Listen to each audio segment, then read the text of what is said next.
ታሪካችን የሚጀምረው በድንገት ህይወቱን ከሚያጣው የእሳት አደጋ ሰራተኛ ኪምቴ ነው።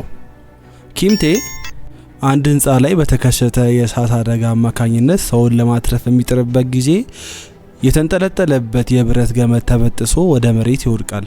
ከወደቀበት ሲነሳም ጤነኛ ነበረ። ልጃቸውን ያተረፈላቸው ቤተሰቦች ግን ምንም ሳይሉት ባጠገቡ ያልፋሉ። በዚህ የተናገጠውም ኪምቴ ሁለት ወንድና ሴት የሆኑ ሰዎች ስሙን ጠርቶ ወደሱ ሲቀርቡት ይመለከታል። እንዳይጎዱ ሊያስጠነቅቃቸው ሊሞክር ሲል በድንገት ኪምቴ ጓደኞቹ ራሱን ከሞት ሊያነቁት ሲሞክሩ ይመለከታል። አሁን ኪምቴ ነገሩ በከፊልም ቢሆን የገባው ይመስላል። እንደ ሞተና መንፈስ እንደሆነ ሁለቱ የመጡትም ሰዎች እሱን ወደ ገሃነም የሰባት ሙከራዎች ሊወስዱት እንደሆነ ይረዳና በዚህ ጉዳይ ያዝናል። የዚህም ፈተና ውጤት ዘላለም ዓለሙን እዛው ገሃነም ውስጥ እንዲቃጠል ወይም ደግሞ ተመልሶ ወደ ምድር እንዲመጣ ይወስናል። ለህይወቱ ያን ያህል ደንታ ባይሰጠው ነገር ግን በመሞቱ ትንሽ የተቆጨ ይመስላል። አይሆንም፣ እናቴን እዚህ ዓለም ላይ ወደ ኋላ ጥያት መሄድ አልችልም ሲል ይጮሃል። ነገሮችን በቅጡ ሳይረዳ ነጭ የሆነ ፖርታል ይከፈትና ወደ ገሃነም የሚያደርገውን ጉዞም ይጀምራል። ወደ ገሃነም ሲሄድ ብቻውንም አልነበረም። ልክ እንደሱ ፍርድ የሚጠባበቁ ሚሊዮን የሚሆኑ ነፍሳቶችና ጋንግሊን የተባለ የነፍሳቶች አዛዥ መሪም ነበር። ጋንግሊን የሀቀኛ ነፍሶች ተከራካሪ ሲሆን በህይወቱም አንድ ቀን ተሸንፎ አያውቅም። ኪምቴም በቀላሉ እውነተኛ ሰዎች የሚያልፉበትን ቦታ በቀላሉ ያልፈዋል። ተሟጋቾችም ከብዙ አመት በኋላ እንደዚህ አይነት እውነተኛ የሆነች ነፍስ ሲያዩ ለመጀመሪያ ጊዜ እንደሆነ ይናገራሉ። በ49 ቀን ውስጥም እነዚህ ፈተናዎች የማለፍ አቅሙ ከፍተኛ እንደሆነም ይናገራሉ። የመጀመሪያው ፈተናውም የውሸት ፈተና ሲሆን የሚመራውም ኪምቴሳን በምትባል ልጅ ነበረ። ለራሱ መከላከል ሳይጀምር በህይወቱ ሁሉ አሳልፋቸው የነበሩ ውሸቶች ሁሉ በስክሪኑ ላይ ይደቀናሉ።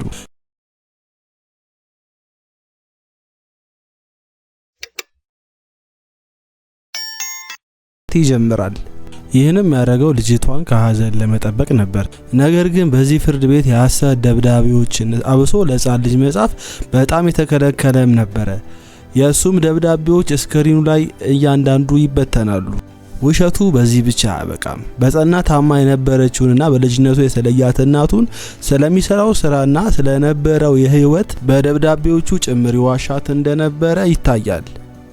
በድብ ተነክሶ ምንም እንዳልሆነ ጤነኛ እንደሆነ ጽፎላት የተራረፈ ምግብ እየበላ አሪፍ ምግብ እንደሚመገብ እሷ ጋር ለመቅረቱም የሌለ የሥራ እድገትን እየዘባረቀ መናገሩ መታየት ይጀምራል። በዚህም በመበሳጨት ንርቷ ለመቅጣት ስትዘጋጅ አንድ ሐሳቢ የሆነ የሷ ተማጋች መናገር ጀምራለች። የሥራ ጓጋሩን ልጅ የዋሸበት ምክንያት ከሀዘንና ካላስፈላጊ ጭንቀት ለማጥፋት እንደሆነ፣ እናቱንም የዋሸበት ምክንያት እሱ ለፍታ የመጣውን ገንዘብ ለሕክምና መጠቀም እንድትችልና እንዳታስብ ብሎ እንደሆነ ትናገራለች።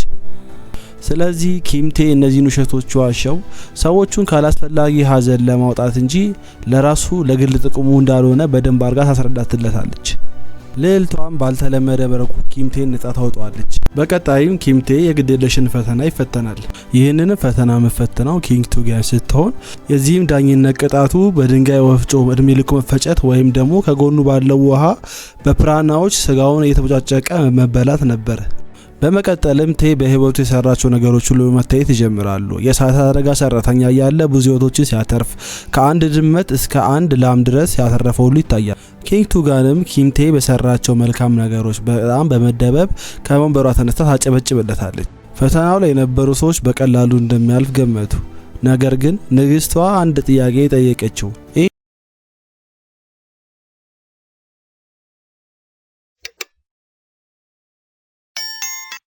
ሁሉ ያስደነግጧል። ለገንዘብ በሲኦል ህግ መሰረት ማንኛውም ለገንዘብ ሲባል የተደረገ ነገር እንደ መልካም ነገር ሳይሆን እንደ ጥቅም ነገር ተደርጎ ስለሚቆጠር ይህ ደግሞ ለኪምቴ የሞት ፍርድ የሚያስፈርድበት ስለሆነ ወደ ሞት ፍርድ እንዲወረወር ይፈረድበታል።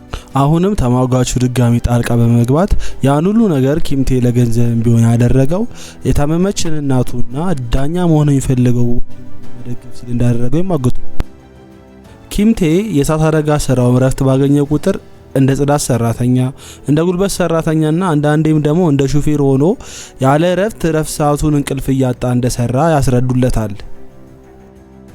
የህይወት መስታወቱም ይሄ ሁሉ እውነት እንደሆነና ቤተሰቦቹን ለመደገፍ ሲል ለይቱ ሙሉ ሲሰራ ደክሞት ባንክ ውስጥ ራሱ እንቅልፉ እንደተኛ ያሳያል። ንግስቷ በዚህም ትደመማለች። የገንዘብ ፍላጎቱም ለግል ፍላጎቱ ጥቅሙ ሳይሆን ቤተሰቦቹ ላላቸው ፍላጎት ነው ተረዳና ነፃ ታወጣዋለች። ኪምኬም በዚህ ይደሰታል።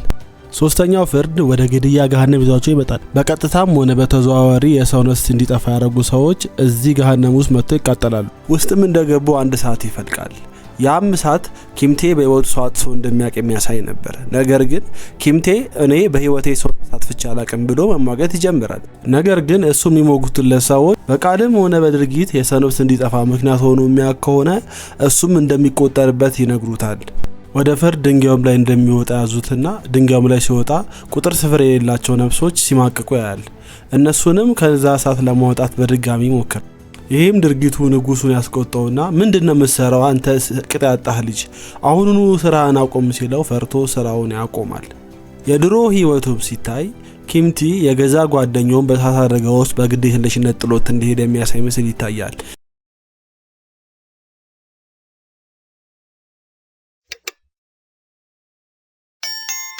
በሳት አሁንም ተሟጋቹ ትክክለኛና እውነተኛ የተፈጠረውን ነገር መሟገት ይጀምራል።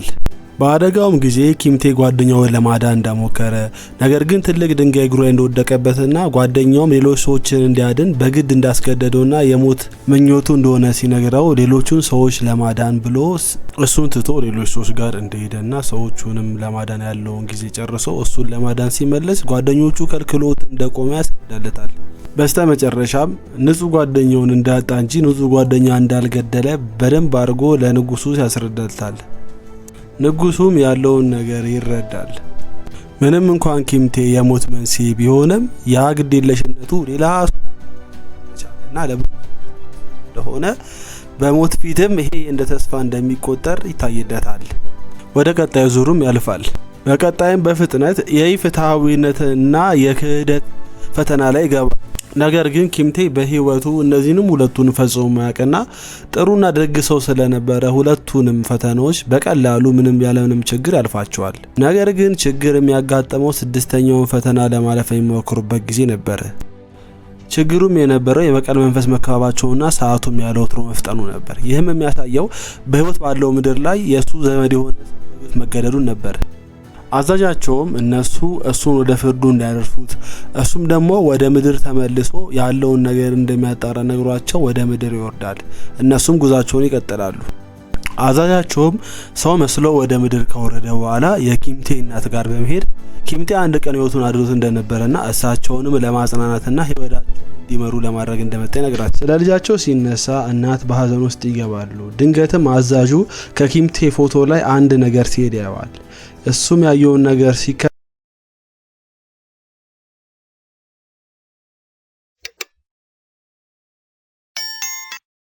ጉልበት ከዛ ቦታ ላይ ፈርጥጦ ይሰወራል። በዚህም የተነሳ አዛዡ ይሄ ነፍስ ከፍተኛ የሆነ ያለመሞት ፍላጎት እንዳለው ይረዳና የሰውየውን አሟሟት ለመመርመር ወደ ጦር ካምፑ ያመራል።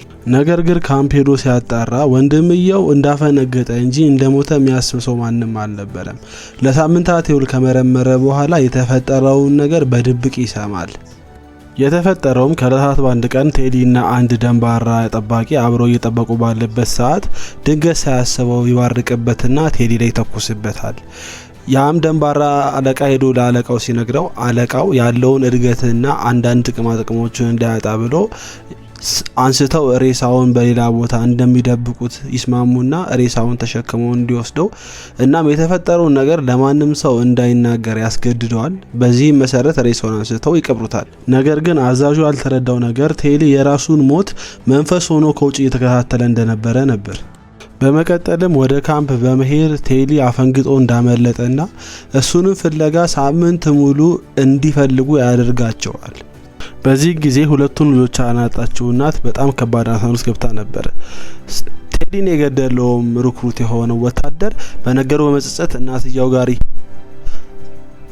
ወታደሩ ልጃቸው በመሞቱ በጣም እንዳዘነና ራሱንም እንደሚወቅስ በመናገር ከዛም በኋላ አንድ ካርታ በእጃቸው ላይ ይሰጣቸዋል። ካርታውም ልጃቸው የተቀበረበትን ቦታ የሚያሳይ ነበር። ካምፑ አካባቢም ቴዲ ላይ የተኮሰው ሰውዬ በጸጸት ምክንያት ራሱን ሊያጠፋ ሲል የቴዲ መንፈስ ይመጣና ለአዛዡ እባክህ ይሄን ደደብ የሆነ ሰውዬ አድነው ብሎ ይለምነዋል።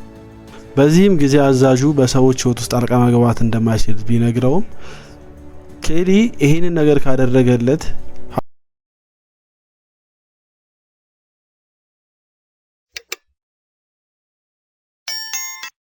ህጉን ሰብሮ ነፍሱን ያድንለት። ከዛም ለወታደሩ ቴዲ በሱ ምንም አይነት ቂም እንዳልያዘና በሞቱ ምክንያት እሱ እንደማያክሰው ይነግረዋል። በዚህም ወታደሩ ደስተኛ ይሆንና ጸጸቱን ሁሉ ረስቶ ኑሮውን ይቀጥላል። በሌላኛው በኩል ኪምቴ የአመጽ ፍርድ ቤት ላይ ይቀርባል።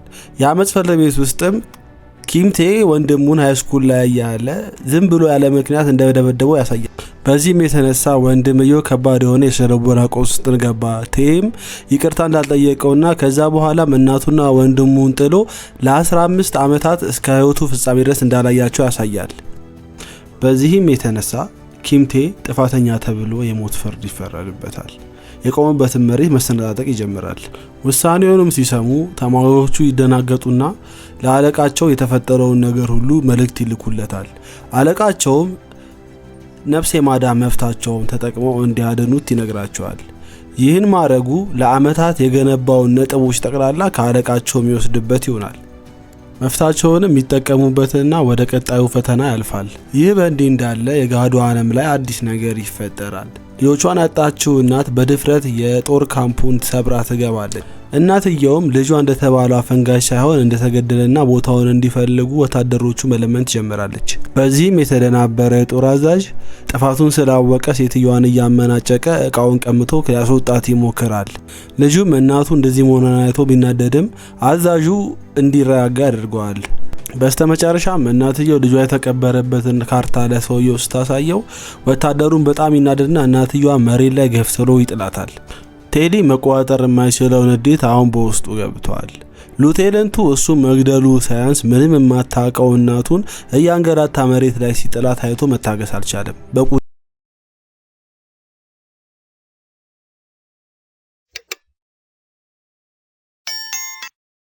አካባቢው ላይ ያሉ ሰዎችንም አውሎ ንፋስ በመሆን ሁሉንም ሰዎች እያጠቀለለ መጉዳት ይጀምራል። አለቃውም ያለ የሌላ አቅሙን አውጥቶ ቴዲን ለማስቆም ቢሞክርም በሱ አቅም እንደማይቆም ይረዳና እርዳታን ይጠይቃል። በዚህ ጊዜ ቴዲ በጣም ንዴት ውስጥ ሆኖ ሉቴናንቱን በእጁ ውስጥ አስገብቶት ነበር።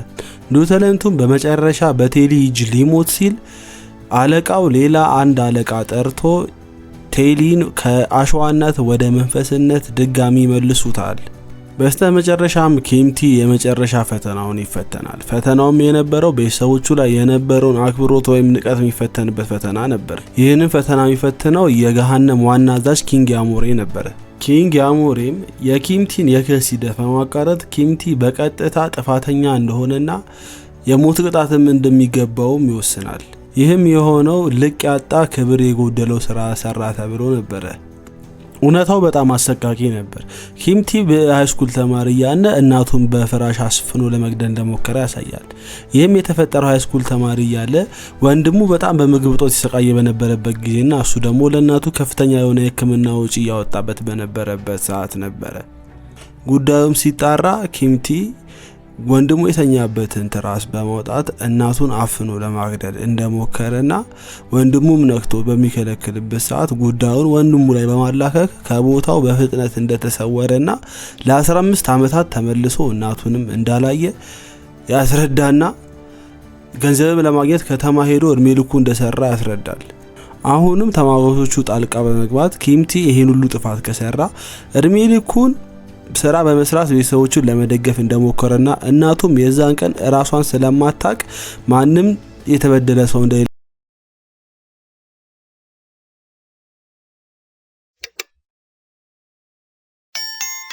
በረና ነገር ግን ልጆቿ በህይወት እንዲቀዩ እሷ መሞት እንዳለባት አምና ራሷን መሞቷን መቀበሏን ያሳየና ውሳኔውን እንደማይቀይር ይነግራቸዋል።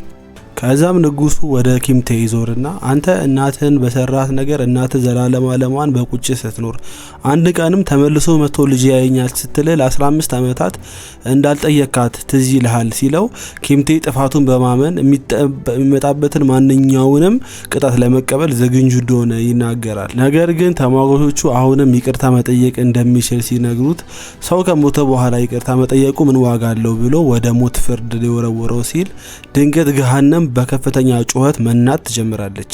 ድንገትም መስታወቱ ምስል ማሳየት ይጀምራል። ምስሉም ላይ እናትየው ነበር ያለችው። አዛዣቸው እናትየውና ወንድሙን በህልማቸው አገናኝቷቸውም ነበር። ቴሊም እናቱ ጋር በመሄድ ገሃነም ውስጥ ከፍተኛ የሆነ ዳኛ እንደሆነና ጠርቷም መና እንዳልገባ እሱና ወንድሙም ቢሆኑ በልጅነታቸው በነበራቸው ጊዜ ወንድምየው እናትየውና እሱ በበሽታና በረሃብ እየተሰቃዩ ባየበት ጊዜ መቻል አቅቶት ሁለቱንም ሊገላቸው እንደሞከረ ከዛም በኋላ ደግሞ ወደ ከተማ በመሄድ እድሜ ልኩ ሙሉ ያለምንም ረፍት 3 እና 4 ስራ እየሰራ እነሱን ገንዘብ እየላከ እየደጎማቸው እንደነበርና እድሜ ልኩን ምንም አይነት ረፍት ሳያገኝ መኖሩን ያስረዳትና እሱ ላይ ምንም ቂም እንዳትይዝበት ህይወቱን ሙሉ በሱና በሷ ችግር ራሱን እያሰቃየ እድሜ ልኩን እንደኖረ ደጋግሞ በመንገር እናትየውን አሁንም ይቅርታ እንድታደርግለት ወንድምየው መለመን ይጀምራል። እናትየውን ብዙም ሳትቆይ እሱን ምንም እንደማትወቅሰው እድሜ ልኳቸውን እነሱ የተሰቃዩት በሷ ችግር እንደሆነ እሱም እሷን መግደሉ ምንም እንዳላስቀየማትና መጀመሪያውኑ እነሱን መከታተልና እነሱን ማሳደግ የነበረባት እሷ እንደሆነችና በዚህም ራሷን እንደምትወቅስ ትነግረዋለች።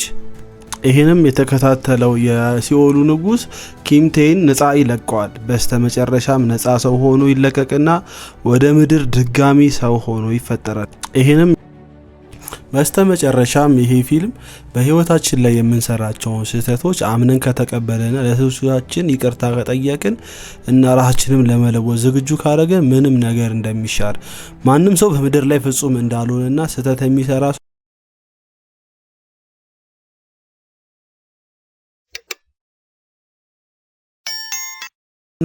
በምድር ላይ ያሉ ፈተናዎችን ለማለፍ ቤተሰብ ወሳኝ መሳሪያ እንደሆነ ያሳያል። ላይክ፣ ሼር፣ ሰብስክራይብ፣ ፎሎ ማድረግ እንዳይረሳ።